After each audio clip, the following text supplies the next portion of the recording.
I don't know anything about music theory. Just thought I'd get that out there off the bat because I'm going to be doing some very amateur attempts at analysis in this video, but let's be real, I know nothing. I once heard someone use the word leitmotif, and that is about it. However, if you watch as much anime as I have, you start to notice some similarities in the soundtracks, and this is thanks to the composers. If you're hearing a lady singing in what sounds like a mix of Japanese and Latin, it's probably a Yuki Kajiura soundtrack. If there's funky samples and rapping, Taku Iwasaki was probably involved, and if you hear a few seconds of silence before some of the hardest drops since the Japanese economy in the 1990s, then you're in Hiroyuki Sawano Town, population 20% of humanity. Each of these composers have pretty extensive soundtrack catalogues, which I've only scratched the surface of. However, there's a composer I want to talk about today, and that's because I've watched almost every anime that he's composed for, and that was entirely by accident. I've never started a show just because he's done the score, but you'll find him popping up on some of the most interesting anime of each respective year as of late.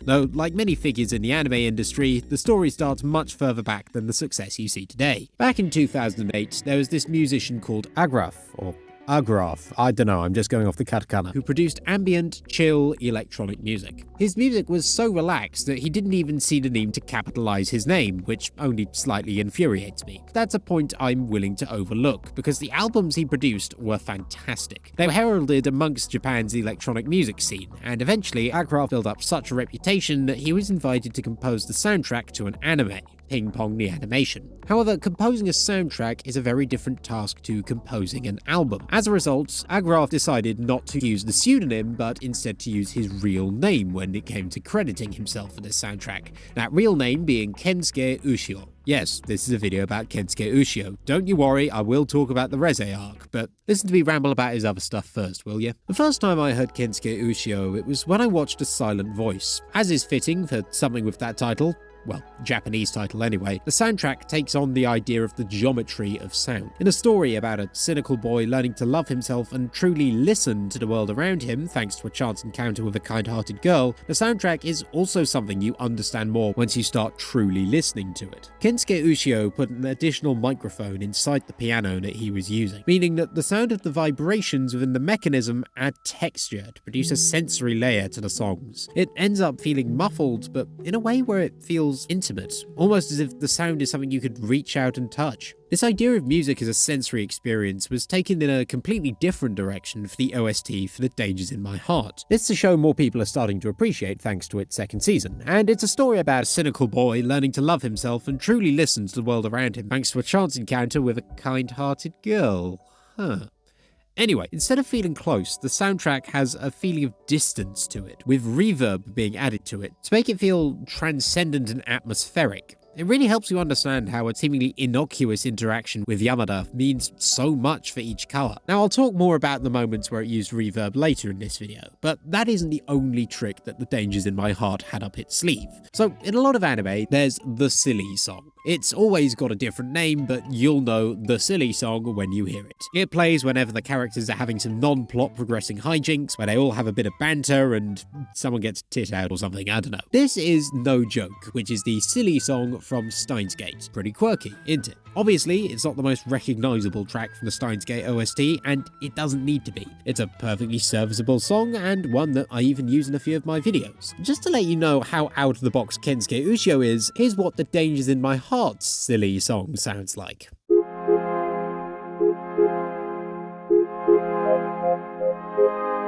I don't know what emotion this song is conjuring up in me, but whatever it is, I want to start feeling it more often. There is one thing that is essential to every soundtrack, and that is the vibe, something that Ushio's time as Agraf was dedicated to. His knowledge of how to pick the right electronic loops for the job, the layering, all of it comes together to make the synthetic electronic sound feel like a natural part of the world of the anime it's playing over. It's this vibey electronic sound that also makes its way into Words Bubble Up Like Soda Pop, a movie about a cynical boy learning to love himself and truly listens to the world around him thanks to a chance encounter with a kind of... You know what, let's talk about something else. I'm tempted to compare Kensuke Ushio's sound to another musician in order to make things easier to explain. Since they practically invented ambience as a genre, Aphex Twin springs to mind. And I would tell you more about that, but I'm not qualified to talk about Aphex Twin because I have neither a mullet nor an interest in pegging. So instead I'll compare Kensuke Ushio to Cristobal Tapia de Veer.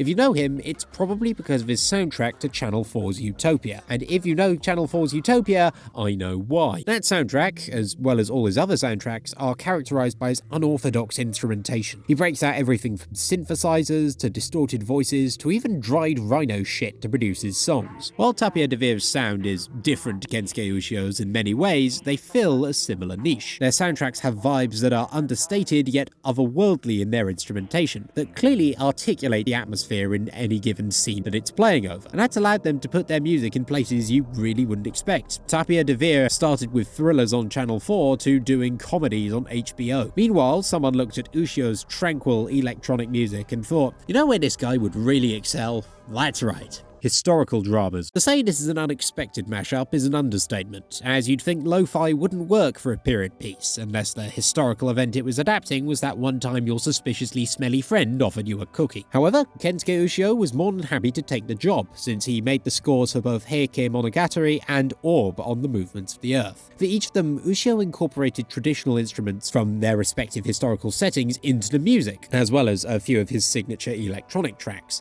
This fusion of conventional and unconventional saw great success in both shows, with the former seeing him work as Agraf again to produce the beat for the ED song. And his work on Orb does such a good job at making you feel like you're right there with the characters in early modern Poland, the genre might as well be wok and roll. I think it's this understanding of what each scene needs that's allowed him to work on so many different soundtracks. He's one of the most in-demand composers in anime at the moment, although there is one studio he always seems to be keen to work with, Science Saru. Kensuke Ushio has worked on many of their projects over the last decade, from the aforementioned Ping Pong the Animation and Heike Monogatari to even some of their smash hits like Devilman Crybaby. Some of you might have been a little caught off guard by that last one, because you may be thinking, hang on, from what you've been playing over the last few minutes, it sounds like this Kensuke Ushio guy's music is pretty chill, but from what I remember, Devilman Crybaby's soundtrack was a bit, you know, like that. Well, to answer your question, yes, same guy. He's a man of many talents. For Devilman Crybaby, there were pieces that demonstrated Ushio's softer sound, but the vast majority of the tracks had the synth take a hard turn into, well, hard synth. But the score also paid tribute to the original 1970s Devilman soundtrack, including a full remix of Devilman no Uta. Some people might think it's a little obvious that a reinterpretation of the original Devilman should have a score that reinterprets the original Devilman soundtrack, but I think that the way he did it was a stroke of creative genius. I mean, if he'd left the decision-making process up to me, I'd have been much less creative. The only song I could have made to underscore Devilman Crybaby would have been this. Come on the ceiling. Despite what you'd expect, Ushio is no stranger to writing high-octane action music. Indeed, half of his soundtracks are for action-related shows and have some hype moments in them. Take this song he did when he composed for a fighting game.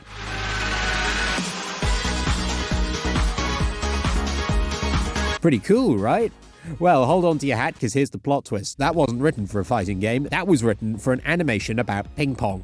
Ping Pong the Animation, to be exact. That was the very first time he composed a soundtrack, and it's clear he was a natural out of the gate. But it's only recently that he's put out what I think to be his best soundtrack, Chainsaw Man. It was while watching the Reze Arc in the cinema that I came to this opinion.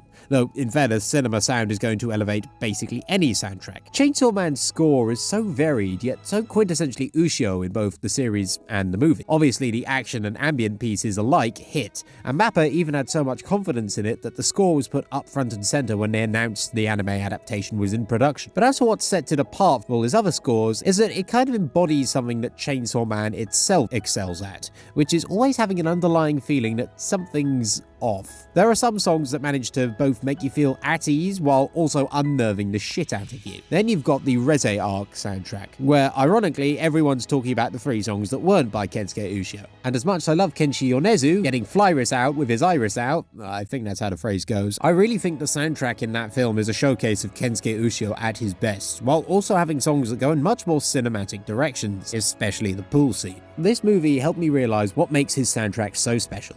The reason is that I love the feeling of Kensuke Ushio's Sweet D.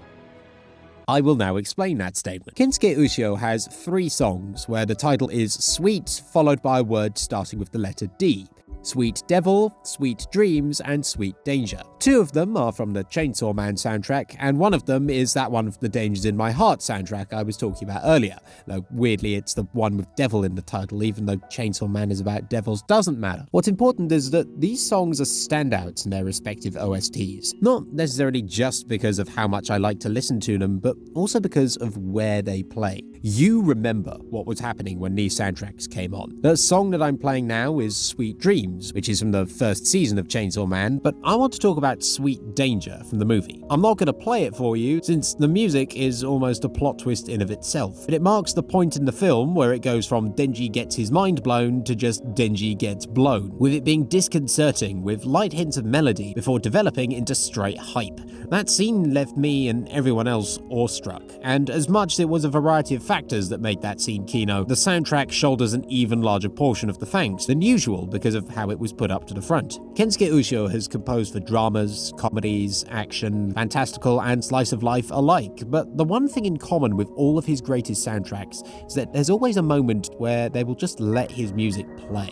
Dialogue will be either lower in the mix or outright omitted, and these moments never miss. This is true of the shows and movies I've mentioned throughout this video, especially true of the Sweet D songs, and also true of all of the other soundtracks Kensuke Ushio has worked on that I haven't mentioned. One of these was the soundtrack to Dandadan, which was my anime of the year last year, and I don't think I would have given it that distinction if it weren't for episode 7, and episode 7 wouldn't have had such an impact if it weren't for the music. Kensuke Ushio's soundtrack work might be different from his work as Agrath, but he still knows how to create music that just captures the vibe and captures you in it. In honor of this, I'd like to play us out with some of my favorite Kensuke Ushio music. I would like to, but I'm rocking the boat with copyright enough as it is already. Cue the astrophysics.